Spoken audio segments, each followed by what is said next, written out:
je suis désolée, ma vidéo précédente s'est coupée, je n'avais plus de place sur mon téléphone.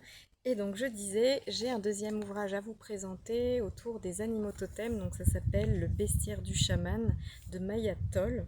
Donc 36 cartes divinatoires à la rencontre de votre animal totem aux éditions Larousse.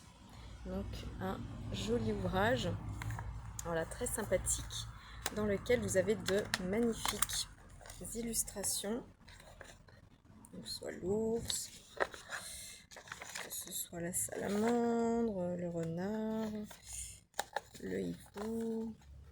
Voilà, vous avez très très belles illustrations avec des explications.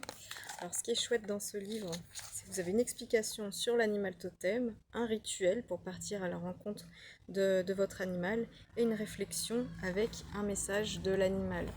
Donc c'est très très très enrichissant. Des illustrations magnifiques, hein. Vraiment très très belles. On retrouve même le Triskel celte dans ses dessins pourtant d'inspiration plutôt amérindienne. Les huîtres de Virginie par exemple, le rosin familier. Qu'est-ce que vous allez avoir de très beau, la chevêche d'Athéna. Voilà, on va avoir des influences un petit peu de tous les continents, même si c'est sur une thématique plus amérindienne, hein. Et puis ce qui est chouette dans ce coffret, dans ce livre, c'est que vous avez une pochette à la fin avec plein de petites cartes sur les animaux pour faire un travail, alors que ce soit d'invocation ou autre. Voilà, mais c'est très très très intéressant de travailler avec. Alors moi, comme je le disais, personnellement, j'utilise plutôt les animaux locaux.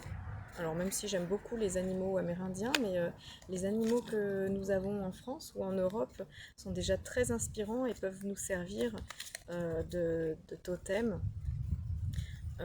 C'est peut-être plus facile pour moi de connaître leur mode de vie, leur mode de reproduction, leurs agissements, leur mode de protection, voilà, ce qu'ils mangent, etc., etc.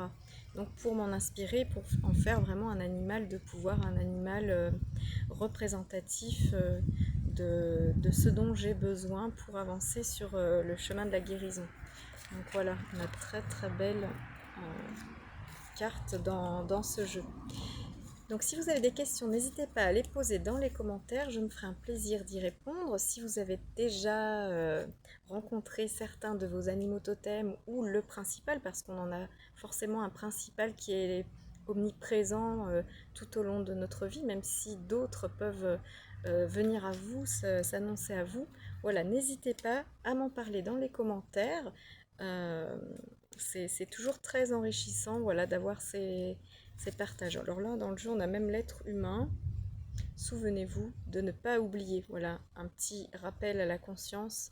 Voilà, vraiment pour se reconnecter à cette faune très inspirante et guérisseuse.